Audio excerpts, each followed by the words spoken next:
This is the biggest betting week of the year, the Super Bowl. This is Bets and Regrets, and today we're diving into the props, futures, and chaos surrounding Super Bowl 60.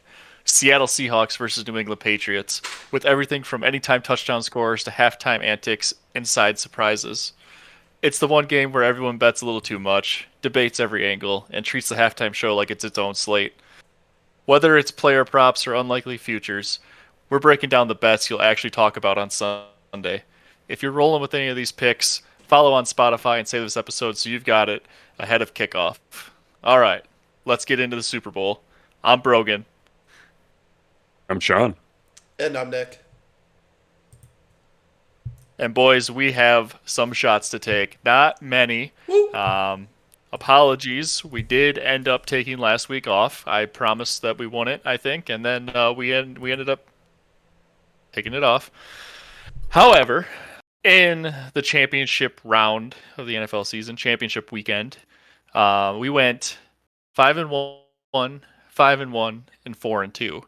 So combined on our locks, if I'm correct with my math, that is 14-4 as a pod, and the parlay of the week hit plus 941 is what we had it at if you placed it when we recorded the pod of a Devontae anytime touchdown, New England Denver under, and Puka anytime touchdown. So, boys, we had a good week a couple weeks ago. I mean, to be fair though, I feel like that game you'd have had to try to miss something with that Seattle Rams game. Like everybody was scoring, like everybody was putting up stats and numbers. The real sharps got in on the fucking Denver New England game. You know, that's where you made your money. Well, I think the real sharps actually got into the UFC because outside of one of our UFC bets, we went 3-4 and had one dog hit out of the UFC as well. So I mean that's a pretty good start for I think the first UFC card that we've kind of heavily covered. I know Sean, you've bet a couple in the past, but UFC card that we've had multiple locks and a dog in came out pretty good after that UFC 324. Anyways, all right, Sean, you got two shots. Absolute banger. I'm gonna keep going. I was thinking Sean was gonna be a little bit more pumped about that, but anyway, I'll fuck off. Sean, you got two shots. Why don't you take them, buddy? Yeah.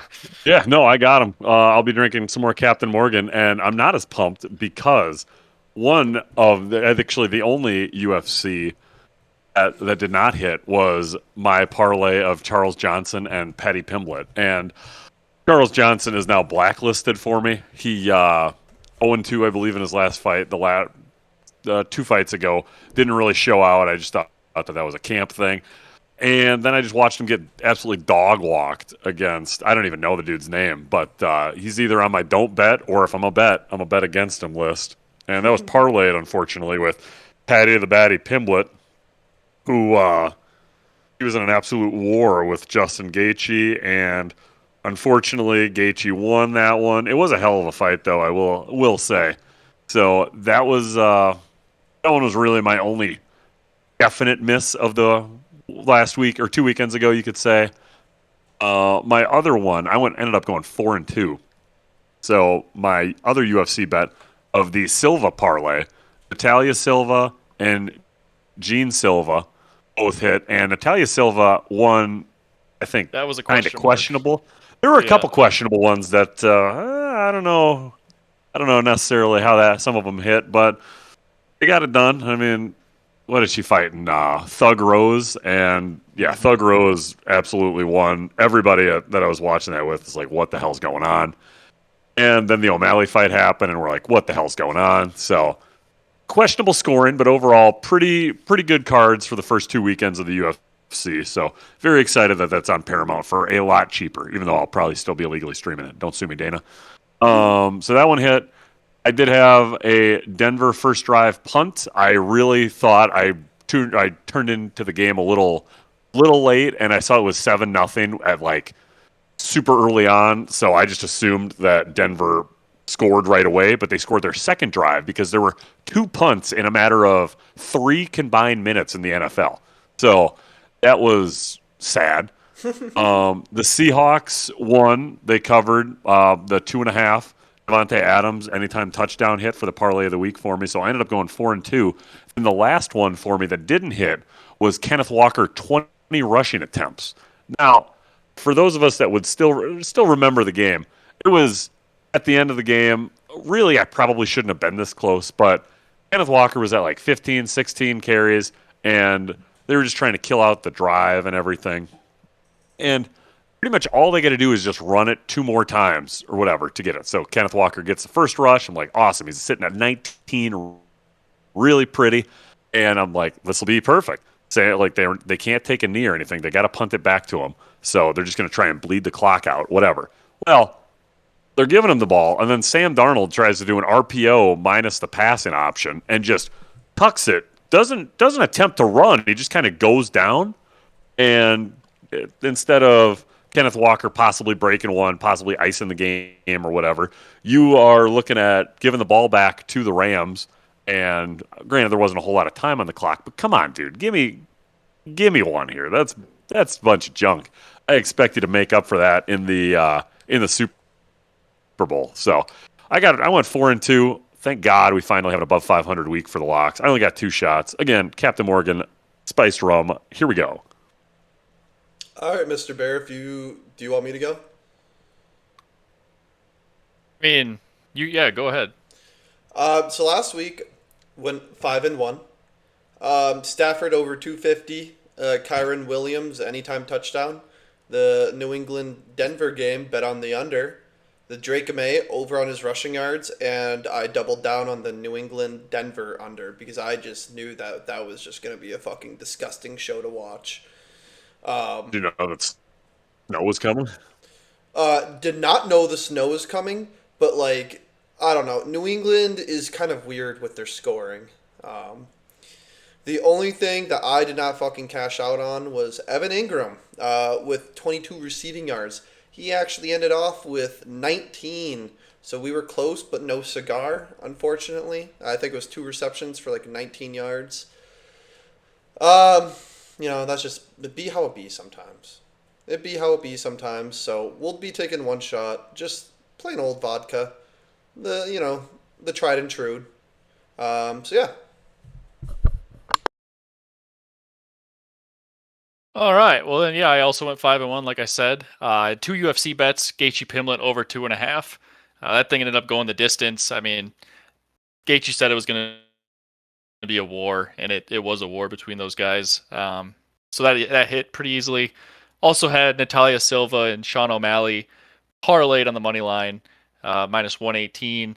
Like we said, that Natalia Silva fight was a little sketchy, but Sean and I were both on the right side of it, so we agree with the judges. And the O'Malley fight, honestly, I thought O'Malley was going to look better, but he still got it done, got the win, didn't get the knockout, but all we needed was the money line win, so that hit. Next, I had Seattle minus 2.5. I had a little NBA action. The Thunder minus 9.5 versus the Bucks. That was like a random Friday or Saturday night game, I think. I think the Thunder won by like 20 in that game too, so that one hit. Even close.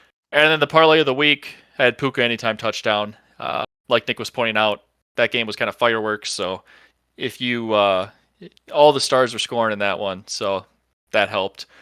My one miss on the week was Puka 5+ rushing yards. Now I believe he had 4 on a handoff, and then there was a kind of a weird shovel play where Stafford kind of shoveled it to him. When it happened live, I was rooting for that to be a little lateral and count as rushing yards for Puka.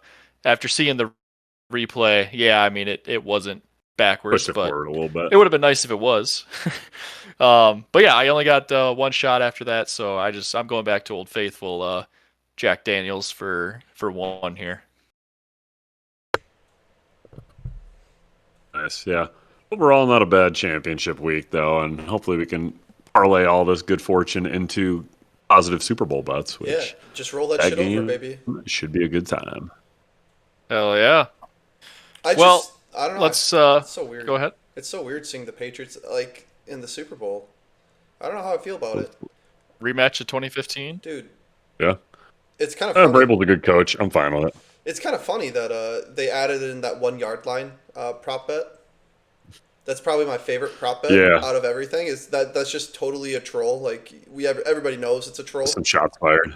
Like the odds for it are fucking like horrible too. Like I don't know why anybody would take it, but it's there. It's kind of funny. It gets me to giggle. So I think that's all they wanted to accomplish, and maybe steal some money from some poor saps that don't really sports bet too often. Yeah.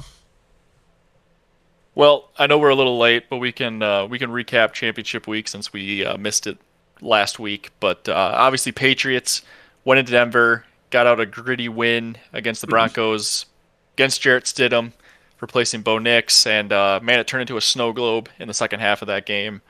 Not a whole lot happened. Both teams missed field goals before halftime, I believe, and then there was Yep. more missed field goals during the snow globe. One was actually kind of blocked, or it was blocked, tipped um, for the Broncos. But so yeah, I mean that game ended at 10-7, kind of shut down in the second half with all the snow. But shout out to the Patriots for getting it done. Kind of, Yeah.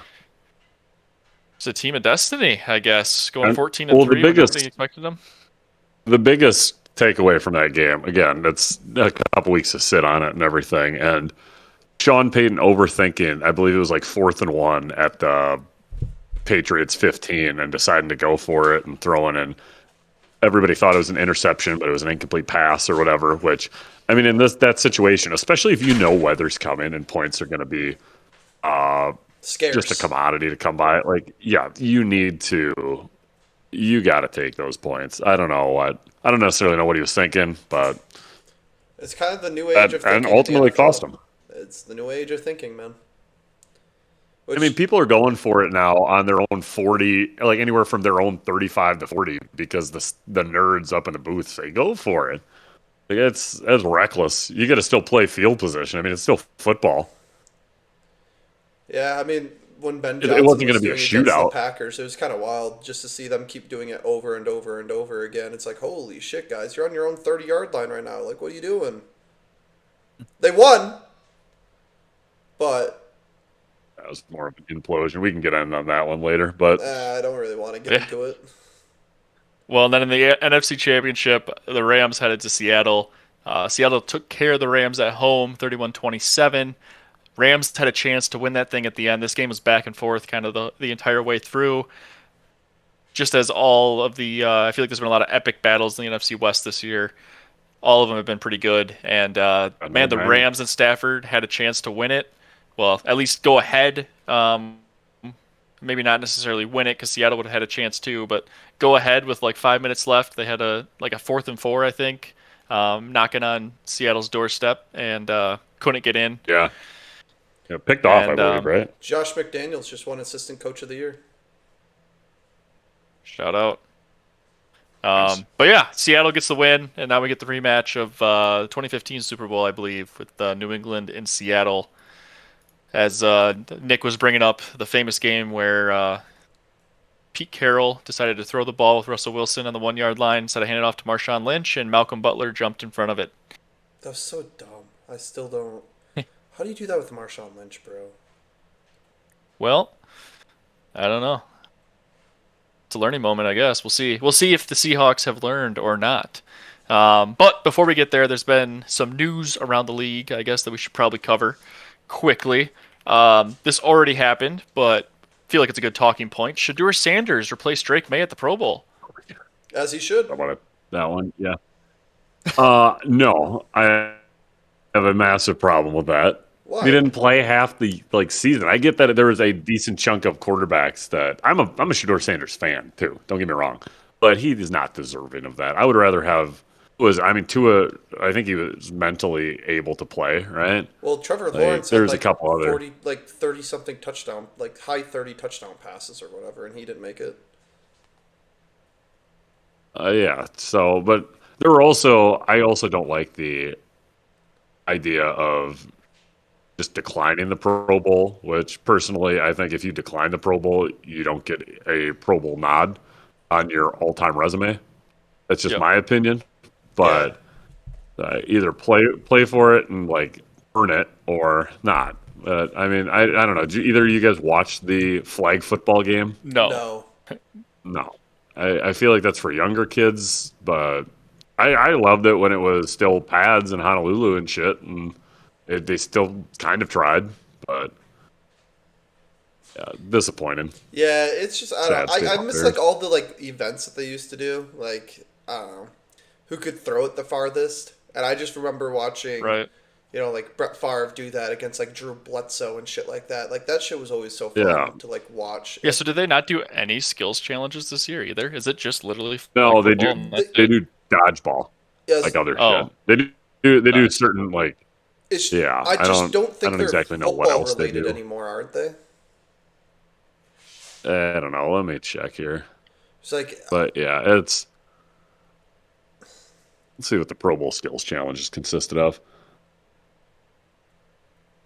I don't know. It just seems like Um, you have world class athletes. Like you should be able to do something better than a fucking flag football game and a dodgeball yeah, game. give I them get pads. Like, what are we talking about here?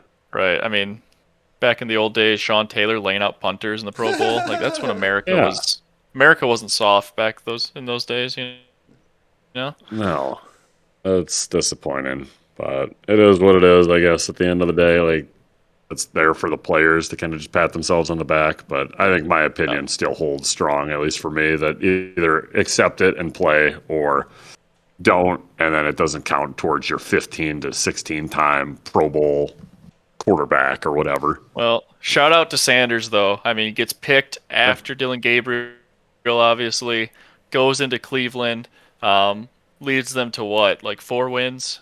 I don't even know if he led them to all of them, but I think Flacco had a couple. But anyways, shout out to him for being a Pro Bowler in his rookie season. Well deserved. Yeah, he might Um, actually be the greatest quarterback sure. we've ever seen make the Pro Bowl. some other well deserved. We have some hirings across the NFL. Now I can't remember exactly which one of these we all covered or if we covered any of them, so I'm just kind of highlighting some here. Clint Kubiak going to the Raiders to replace Pete Carroll. Sean, how do you Yeah, feel about that hire? I think that'll be fine.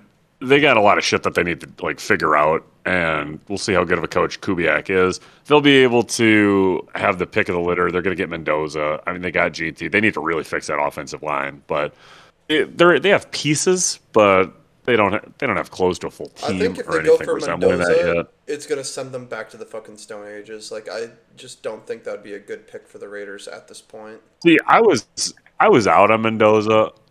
Then I watched that championship game. I'm kind of back in on him. I think that he's just kind of a goofy guy that will be. I think he's going to be a good quarterback. He can make decisions fast. He's been going against NFL caliber talent the entirety of that playoff run. So I think it'll be fine. I'm not saying he's going to light it up. I don't think he's going to be like a Joe Burrow or anything like all an absolute stud. But I think he's going to be extremely serviceable. And it's not. I don't know. I always had an issue with teams just throwing quarterbacks into just fucking horrible situations. Like there's so many holes on your team that need to be patched that I feel like a quarterback's like throwing your first overall quarterback into the mix of having just a fucking dog shit O line is just a recipe for disaster. I don't. Right, and I don't think anybody's expecting the Raiders to win the division year one with Mendoza or Kubiak at the helm. But I think once you find that piece, like that franchise piece of the puzzle in a quarterback, I know they use that analogy with Jameis Winston many moons ago, and look where that got the Tampa Bay Bucks. But I think once you find that quarterback, you're able to kind of just reset from there and build up in the trenches, especially as long as you got him on that rookie deal, which is super important. But you can make the argument that you build up and get everything ready, and then you draft the quarterback. But that's always a crapshoot in the draft. If he's as surefire a thing as some of the scouts are kind of comping him as, I think they're going to be fine. Yeah, we will see. Some other coaching moves. Jesse Minter becoming the head coach for Baltimore. So going from John Harbaugh to Jesse Minter. Mike LaFleur, brother of Matt LaFleur, going to the Cardinals. And did you guys see who his offensive coordinator is going to be as well? No. I have not. No, Nathaniel Hackett getting Ew. another love fucking. it. So Christ. Rodgers down to the desert to the Cardinals? What? Question mark. I don't I mean, it watch makes sense. I mean, Rodgers like that. Or the Yeah, Emmitt Or Smith route, just retire old. Mike McCarthy going to the Pittsburgh Steelers to replace Tomlin. Rodgers Yeah, back I in mean, Pittsburgh. I love that for Big Mike. He's a big old Yinzer at heart, so and I mean he's from there, so it makes sense. Yeah, I mean, I think he's a very that profile for him just fits the Steelers culture, what he's about, and the players do love and respect the shit out of him. It doesn't matter where he goes in the NFL. I did see this little nugget where he is the only man to have coached the Steelers, the Cowboys, and the Packers, which I mean, Yeah, three of the most, call the Cowboys what you will, three of the most historic franchises in the NFL. So that's cool. No, that is that is really pretty cool. cool, actually.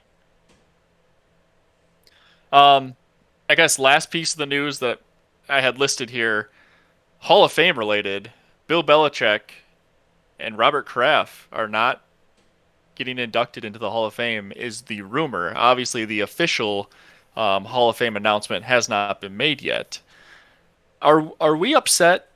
Are we unified in being upset that a guy with 8 Super Bowls, when there's only going to be 60 of them as of this weekend, is not a first ballot Hall of Famer? Yeah, Belichick, absolutely. I don't give a shit about Robert Kraft. I don't like I whatever billionaire owners. I'm never gonna be. Oh my gosh, they got undercut for selling the team or whatever. No, you're a billionaire. You're gonna be just fine. You can pry into your wads of $100 bills. But Belichick, I do respect and have a massive admiration for just in his coaching philosophy and just his overall, just who he is as a person. I mean, obviously, he's fucking a 20-some-year-old. So it says a little bit more. He's a little more questionable than I I saw a report that they thought, broke I up. guess, as a 70-some-year-old man. But tragic. Bet the over Nah, on North dude. Carolina football Dude, right now. Jordan was trying to order Hall of Fame patches, and then their fucking order got canceled. So yeah, I mean, I think Belichick not getting in, if that does hold true, is an absolute travesty. You cannot. Anytime you talk about like Pro Football Hall of Fame, can you write the story of the NFL without Bill Belichick, good, bad, or indifferent? And you just simply you can't. So does It's Tom not Brady not make possible. the Hall of Fame now too? Oh my god. Because he won without him. Yeah, but Bill also won But one without Well, Tom. So is Tom Brady not a first ballot no, Hall of what Famer? do you? No, he didn't. What are you talking about? Bill won one without Tom. Oh, as an assistant with Yeah, LT, yeah. yeah, yeah. Oh, I think you're talking head coach. No, no, no, no, no, no, no, no, no, no, no.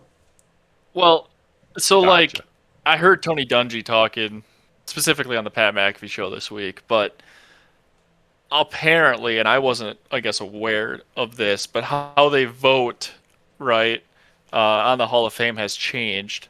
So it used to be like the top 8 guys, I believe, got in regardless. So they would always have like a full class of 8.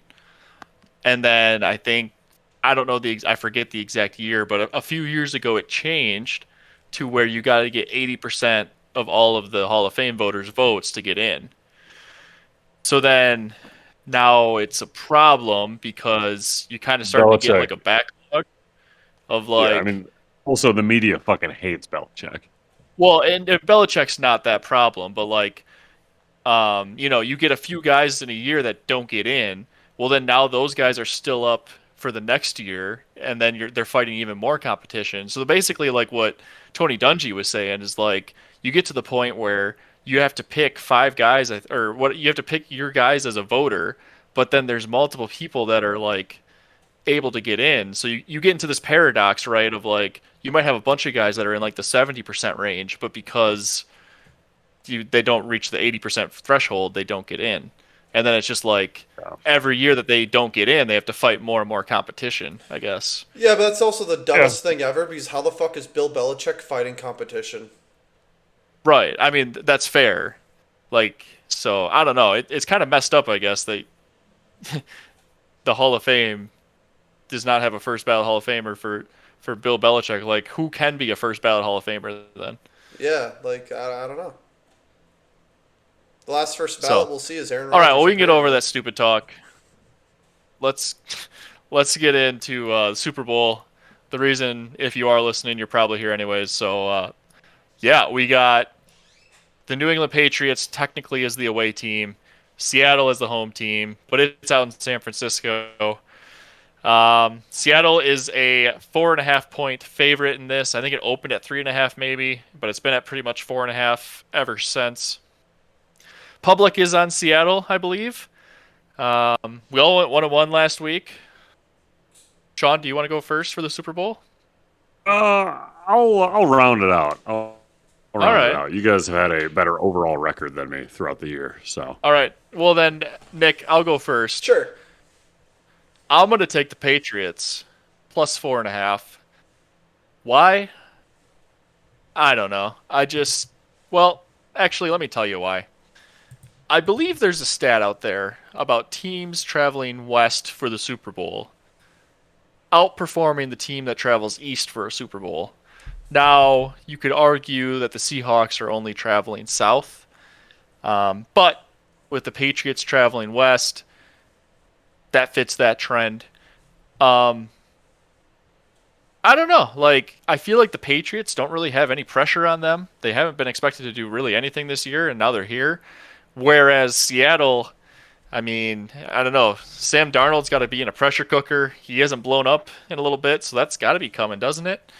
I'll stop ranting. I'm going to take New England plus 4.5. So Nick? I will be taking Seattle. I bring this up every podcast. I did expect New England to do some things this year, not to get to the fucking Super Bowl. I think their horseshoe is about to run out. Seattle's defense is rank 1. The only way Seattle loses this game is if Sam Darnold literally shits down his leg. And I don't think Mike McDaniel will allow that to happen. I just don't think he's going to allow it to happen. He's a great head coach. And he only spends 30 minutes a week with his kids. So that dude is turbo locked in. And he is going to... I don't think 4.5 is large enough. I'm going to be throwing a lot of money on this spread on Seattle winning this shit. So, yeah, I don't know. I just don't see New England's defense being able to hold up. I know you can make the argument, but what about against the fucking Broncos? Okay, Jarrett Stidham. What against the Texans? Okay, that's CJ Stroud literally just being a fucking bum. And then who they played the week before that? The Chargers. The Chargers also, like, I don't want to say New England's had a Mickey Mouse fucking playoff run when they played up against one of the worst offensive lines in recent history. Played up against CJ Stroud, who just fucking imploded. And then played up against, a team that's missing their number one or their quarterback, Not going to say it's Mickey Mouse because it's any given Sunday. But Seattle has none of those issues going on. None of those issues. I think this is going to be a rude awakening for New England. And I think they're going to get dick slapped. So mark me down for Seattle, minus 4.5.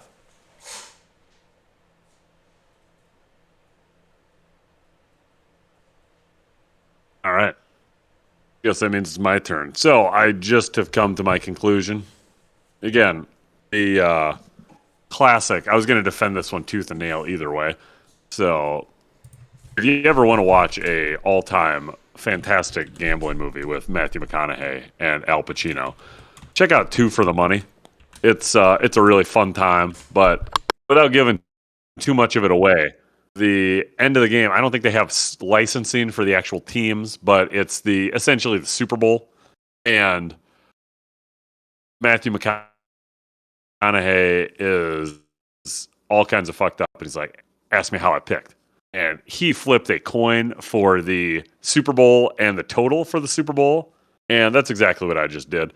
So that led me to pick Seattle. Thankfully, I was going to be leaning Seattle anyway. I don't give a shit about the trend of, the Dogs are 7-4 or whatever in the last 10 or 11 Super Bowls and everything like that. I think the Seattle team is different. I do agree with Nick. I think this thing could get hairy extremely fast. I don't know how much is actual smoke with this Drake May shoulder stuff. I'm just choosing not to believe it. But I think that pass rush is legit. I think Will Campbell is going to have a hard time with all of just whoever they're throwing at him, whether it's a blitzing linebacker, blitzing DB, or just the edge rush of that former Demarcus Lawrence. Not Demarcus Lawrence. Is it Demarcus Lawrence? I think it is DeMarcus Lawrence. Yeah, I've had a couple drinks. I forget a couple names. Yeah, Demarcus Lawrence coming at him. I think Sam Darnold, the rushing prop for him would probably be in play because I think he's going to be running for his life.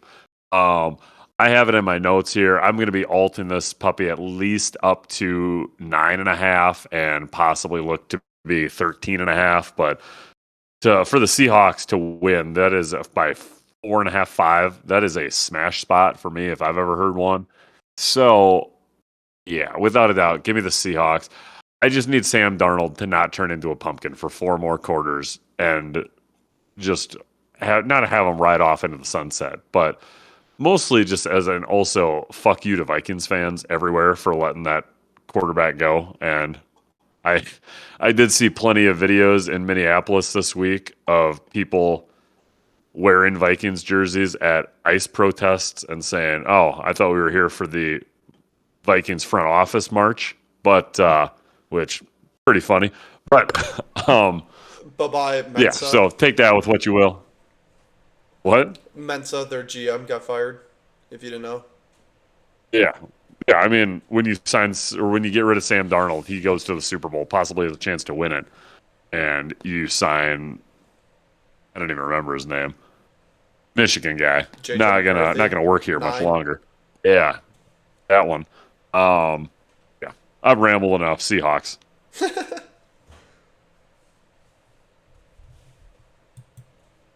All right. Well, you guys are both riding the Seahawks. I kind of figured that was going to be the case, so I went with the Patriots as well, just so we didn't have a squad ride. All right. Well, since that's, I guess, the only spread we have, one of the fun things about the Super Bowl is there's tons of props, right? So we're gonna do also some props here. So we got coin toss, Super Bowl MVP, first drive, and total. Now, Sean, question. I believe you're the one who put the first drive in here. Are we supposed to pick who we think's gonna have the ball first and the result, or result of both drives? Or it doesn't matter to me. I'm just trying to. Great question. I just had first drive. It doesn't matter, I don't think, who's getting the ball. For me, I just think the Pats are going to punt. And I saw this video earlier this week of, and if you are a listener of the show, again, why? Please find something better to do with your time. But we appreciate that you're still here somehow. And hopefully haven't lost too much money if you're tailing Nick on some of these bets. Whoa. Anybody, I mean, we can pull up the weekly locks for the weakest link there for now. But anybody that has listened so far knows we have receipts. knows that I do love a good nerfy. So I do like the first drive at a punt. But mostly I'd be tying my horse to the wagon of Pat's punt first drive of the New England Patriots. First time to get the ball. I think it's going to be a punt. I think it's going to be a lower scoring Super Bowl. So, yeah, I'd go punt, but definitely Pat's punt. All right. Well, you're leading right into me. I was going to have it in the dogs, but since we added this to our pick'em here, I had first drive punt as well. That's plus 275 on the Green Book currently. I think it's going to be a slow start for a game, but obviously could be wrong. But punt for almost 3-1 odds seems pretty nice. Nick? Yeah. Yeah, so you guys are definitely on the right track here. I like the way you guys are thinking. So I am going to say it's going to be a turnover. It's going to be some sort of safety, or not safety. It's going to be some sort of interception, safety, fumble, anything like that. That's what the first drive is going to result in. So it's just going to result in some sort of turnover, baby. I just feel like somebody's going to get a little You're looking for a no score, is what you're telling me. Those aren't the best odds. I think I saw it floating at around like minus 160 or something like that, minus 170. But no score would probably be the best.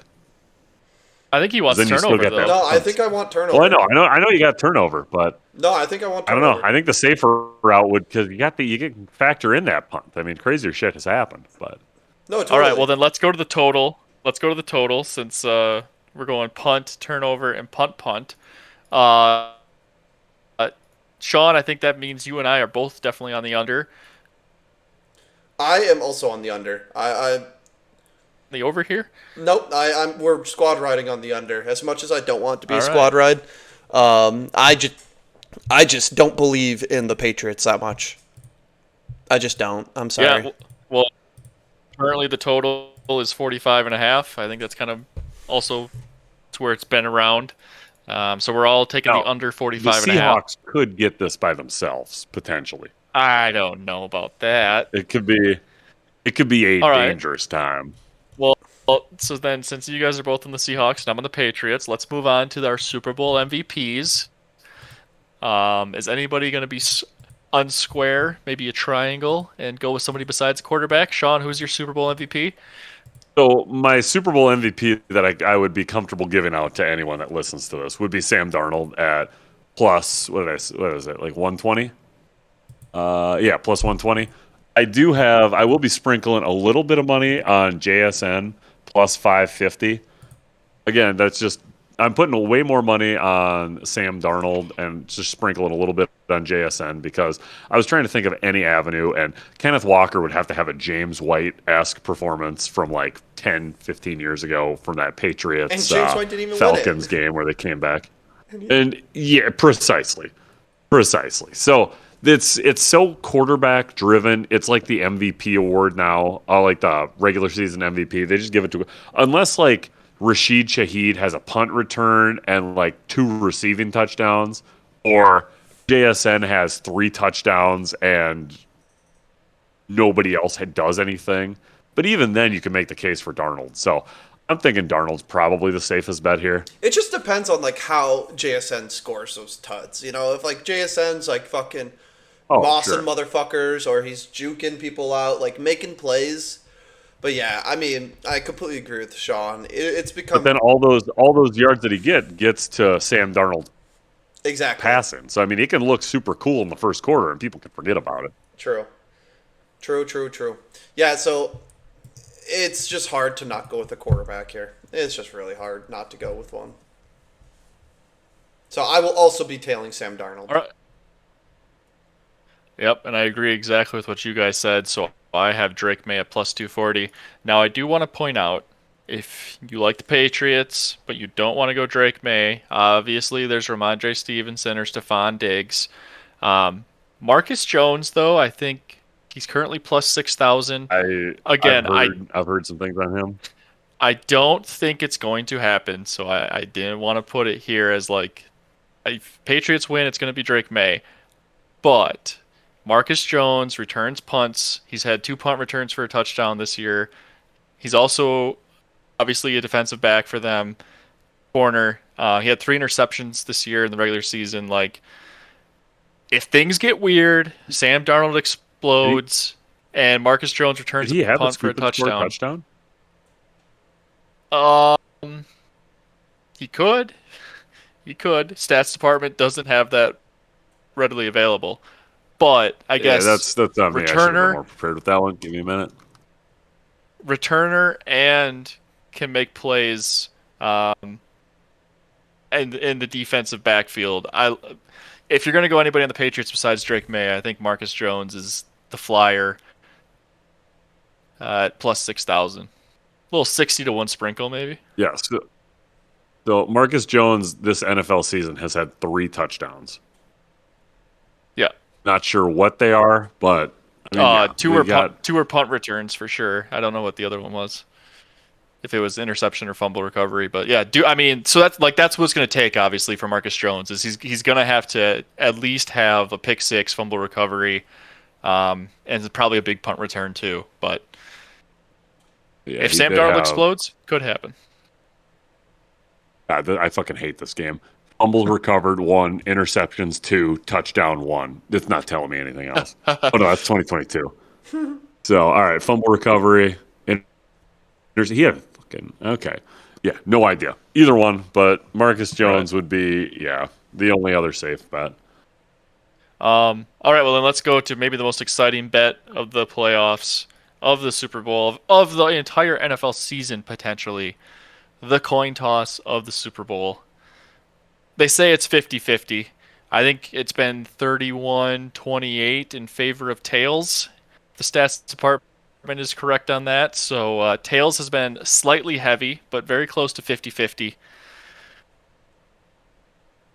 Sean, who are you going with the head or are you going with the tails for the coin toss? So Tails has won 6 of the last 10 Super Bowls. I mean, it's as close to 50-50 as you can. And first off, I just want to give my gripe at the moment with any of these big brother sports betting agencies where you make it the coin toss, a 50-50 chance, a 49% chance with a little bit of the VIG coming towards you at minus 103 on the green book, and I think it was minus 104 on the blue book. Shame on you. Let the DGens have a little fun, place a little bet, have a little action. I mean, limit it if you need to, but come on. Yeah. As for me, I always go tails. Now, I never know quite exactly how. I don't never know. I don't look at the turf if it's natural grass, if it's turf or anything like that. But I've been around enough where coin flips typically they get all dolled out and decked out and everything for these Super Bowl medallions, and typically they got a lot of junk on the back, which would be the tail side. So that tends to weigh it down. But if it bounces off the turf, typically it does at least a little bit of a rotation, which has, I think, at least gone to the less weighted side face down and the more weighted side, which would be tails, face up off of the bounce. Natural grass, I don't necessarily have the numbers on that. Again, all my opinion for turf versus grass. Do away with turf. Get more natural grass. Let that shit sink in. As long as we don't got the old George W. Bush tossing it, we should be fine. That was way more in depth than I thought it was gonna be. All right, yeah, Nick, you go follow that up, hours brother. on that shit. I'm going tails because tails never fails, baby. Yeah, well, to that reasoning. I was not prepared for Sean to have a fucking whole dissertation. Me either. So, I mean, yeah. Well, I can usually put up blindly pick tails, but I mean, if you need me to defend my answer, give my reasoning, I can. Well, my reasoning is I'm going to go heads just so that way we don't have a squad ride on the coin toss. So that's even shittier logic than tails never fails, I think. So yeah, tails for Sean and Nick, and heads for myself. All right, well, I think we should get into dogs quick before we get into our locks. Our dogs 2 weeks ago, we went 2-1. More specifically, both of mine hit, and Sean's didn't. Nick did not have any. I had Cortland Sutton anytime touchdown plus 280. Only 2 touchdowns scored in that game. Only 1 by Denver. Sniped that thing. And then Justin Gaethje moneyline plus 190. Sean took Patty Pimblett in a parlay in his locks of the week. It was always going to be Gaethje, so that plus 190 was pretty sweet. And then Sean, you had a UFC dog that unfortunately was not barking. Yeah, Derek Lewis got the shit kicked out of him in the first round. He was, I don't know, I still don't know what the hell happened. I thought his leg gave out, but he got caught by, I don't know what the fuck he did. He just got caught. He kind of dropped, and then it was just bombs away, especially at the heavyweight. I mean, you can get got. He was the dog. It is what it is. We're moving on. Well, yeah, let's move on. I guess two dogs that I have this week, JSN and Stephon Diggs to each have 25-plus receiving yards in each half. It's plus 650. This is one of those bets that can get a little hairy because they got to each have 25 yards in each half. So if Diggs only has 24 in the first half, doesn't hit. However, I like this for JSN to obviously hit. So it's really does Stephon Diggs show up or not? And my thought process is, with everything he's got going on in the legal world, he might not be playing next year. This might be his last game for a while, so he's going to want to show out. And then my other dog, A.J. Barner, first touchdown, plus 1,200. You guys are all over the Seahawks. AJ Barner seems like their kind of guy to get things done. He does the tush push for them. Darnold finds him in the red zone. So I thought first touchdown at plus 1200 for AJ Barner. It's a little spicy. Sean, you got some dogs for the Super Bowl? Oh yeah, I got a couple on each side of the fence here. Be as non-partial as I can. Not necessarily some household names. We got a couple anytime tuds. First one, we got Jake Bobo anytime touchdown at plus 1,000. So we're looking at 10-1 odds. All Bobo's got to do is find the end zone. And I don't know, a couple weeks ago, when Seattle was playing San Francisco in that very pivotal, I believe it was a week 17 or 18 matchup to figure out who was going to get the 1 seed. The announcers were just loving Bobo. I mean, he was doing everything right. He was making some blocks. He was catching some short passes, all that fun stuff. I think that he's gonna finally get rewarded with a nice tud in the Super Bowl. And then the next one, Austin Hooper. I got some Austin Hooper props coming. Don't you worry. But I got Austin Hooper anytime touchdown at plus 850, and I just think that it's not necessarily. I don't think he's going to catch a deep ball or anything, but I do think. I don't know how much validity is in that Drake May shoulder, but I think he's going to be needing to get the ball out quick. He's going to be needing to hit some security blankets because the Seahawks play that too high coverage, and they're just going to be dinking and dunking up the field if they want to try and matriculate the ball any kind of way in the Super Bowl. So I think he's going to be hitting Austin Hooper a lot more than people are giving him credit for. Give me Austin Hooper at plus 850 to get in the end zone.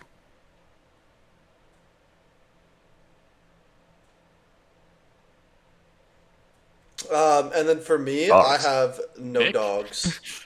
I was Again? no dogs. The only I could actually I actually lied. too. I lied. I'm sorry. Are you just a It was cat covered. guy? It was No- covered. no It was special covered. teams? I have the Seattle winning margin to win by 7 to 12 points at plus 390. That's my dog this week. Interesting. I don't think it's. I think it's gonna be close enough. I think Seattle's gonna dominate for most of the game, and then they're gonna give up like something garbage time. So winning margin 7 Okay. to 12 plus 390 is my dog. Fair enough. Fair enough. All right, well, let's get into our locks then for the Super Bowl week. So again, we're staying true. We're going to do 5 locks and then a parlay of the week, so 6 total picks. Nick and I both went 5-1 last week or 2 weeks ago. The week before that, I went 3-3 and he went 2-4. So I guess I will lead us off, then Nick, and then Sean. First one, I'm locking the total, and we're going to go under 45.5. This is a squad ride on the under when we pick this, but I'm going to lock it. I agree. I think it's going to be a slow start, and I don't know. Seattle will score. I think the Patriots will score. I think it's going to be a tight game. Maybe not too many points scored in the second half either. Next up, Jake Bobo, 1 receiving yard or more, plus 161. He obviously had a touchdown against the Rams. I think that was his only catch. Listen, he's not. This is boomer bust because it's 1 receiving yard, right? He just needs 1 catch. Can't wait to celebrate when Bobo gets at least 1 catch for 1 yard. Another one that's just we need one thing to happen. Cooper Kupp in the first quarter to have over 2.5 receiving yards. Christian Gonzalez is most likely going to be matched up against JSN, right? So Cooper Kupp just needs to get open on a slant or an out or something, and Darnold needs to give him the ball in the first quarter. 2.5 receiving yards. I mean, that's obviously 1 catch for Kupp. So we just need basically 1 catch for over 2.5 yards for Kupp in the first quarter. Next one, I'm going to lock New England plus 4.5. Public is all over Seattle, and I get it. Seattle's looked great in the playoffs. Patriots maybe haven't, but that's been the Patriots thing this entire season. Nobody really expects them to do anything outside of Nick, and they just keep showing up and getting it done. It's not pretty necessarily, but they just find a way to do it. 4.5 is a lot for a big game like this. I feel like they're both 14-3. Both teams know how to win. I think the Patriots will keep it close and might even sneak out the outright win. Next one, Sam Darnold, 3 rushing attempts or more at plus 101. So this is basically even money for Sam Darnold to have 3 rushing attempts. He's hit this actually in 6 of his last 7 games, And obviously, this counts kneel downs. So if Seattle's up and they kneel the game out at the end, this will cash if it's 3 kneels. But like I said, this has cashed in 6 out of 7 of Seattle's last 7 games. So yeah, seeing this at even money, I mean, this is like a smash lock.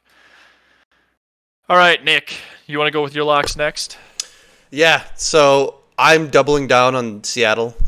Seattle spread -4.5. Love that. I love the Hunter Henry over 4+ receptions. I think that Drake May is going to have to get out the ball quick, and the person who's going to be closest to quarterback is, guess what, the tight end. Mac Hollins over 3 receptions for +131. This is probably one of my longer locks that I've done, but I really like it. Going back over his game log, anytime like they need him, he shows up. He produces. He gets receptions, targets.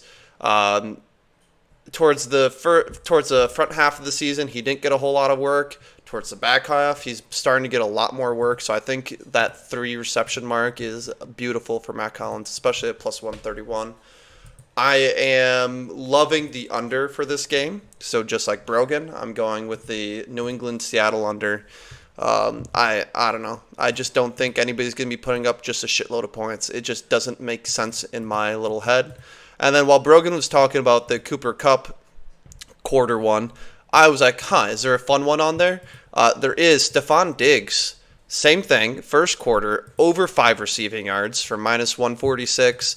I mean, that's literally, just like Brogan was saying with Cooper Kupp, that's literally just 1 reception. And with Diggs being the number 1 guy out there, there's no way Diggs doesn't get looked at in the first quarter. So those are my 5 picks for the week, baby.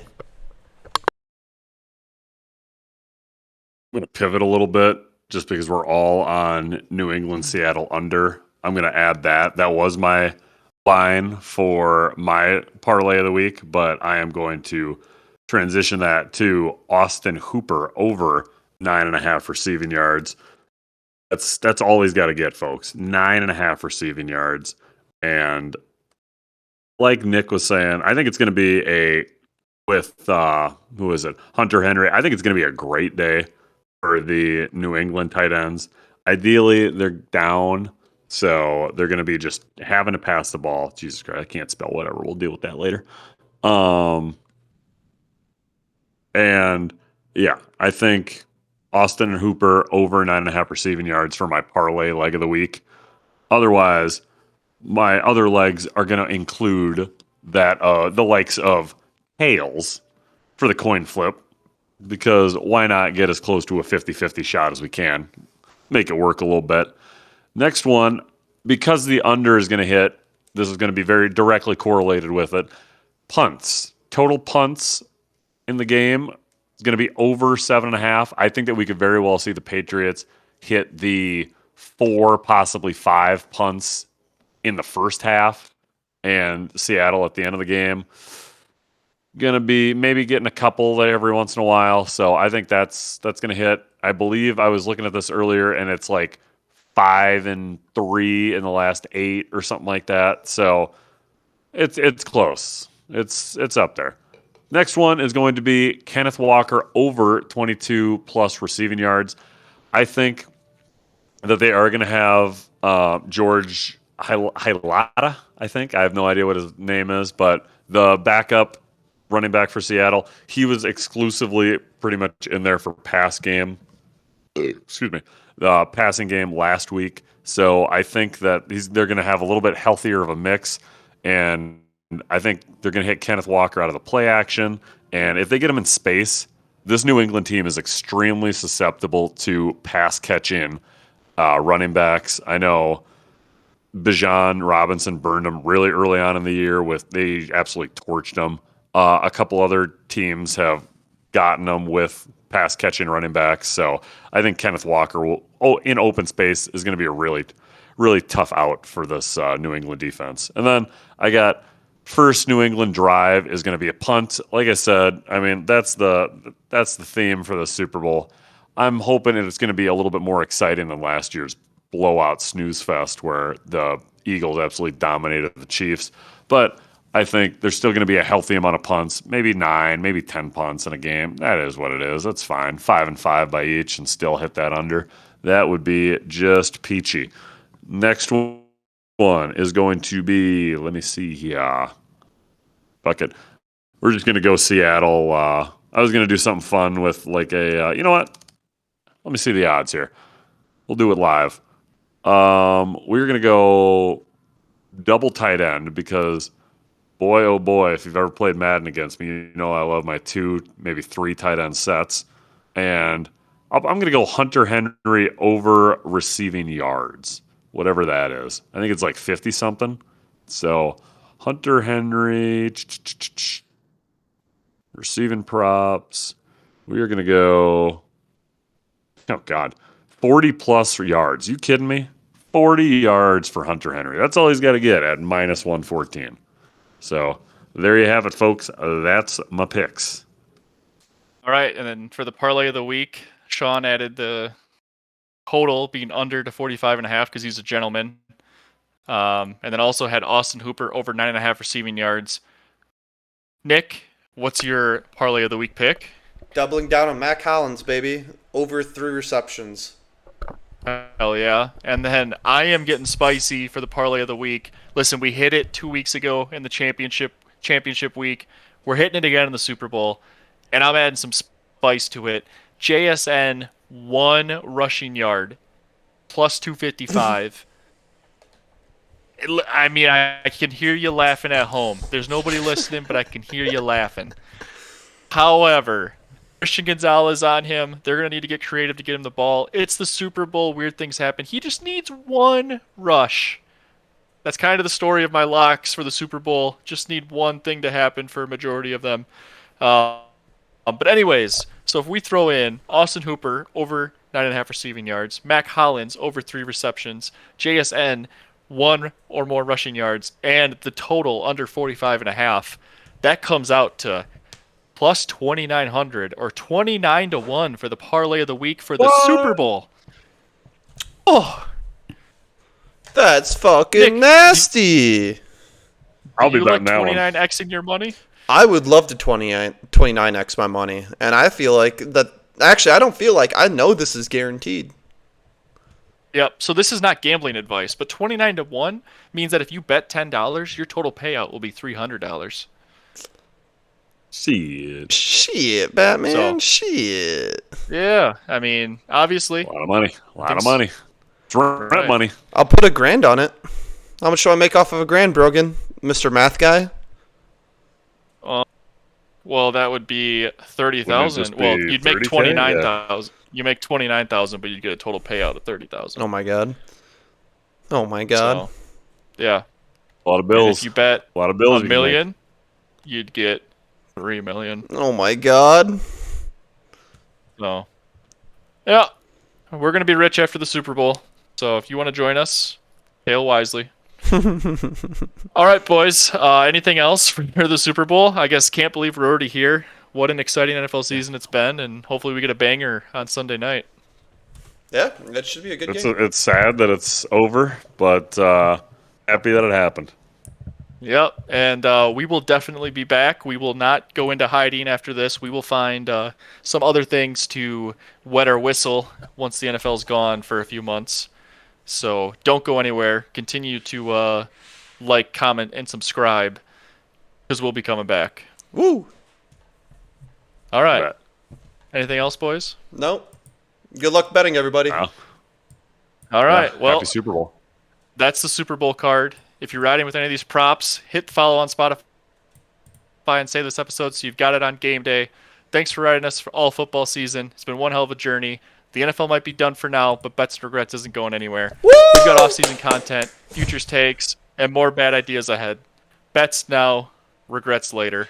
Goodbye. Bye. See ya.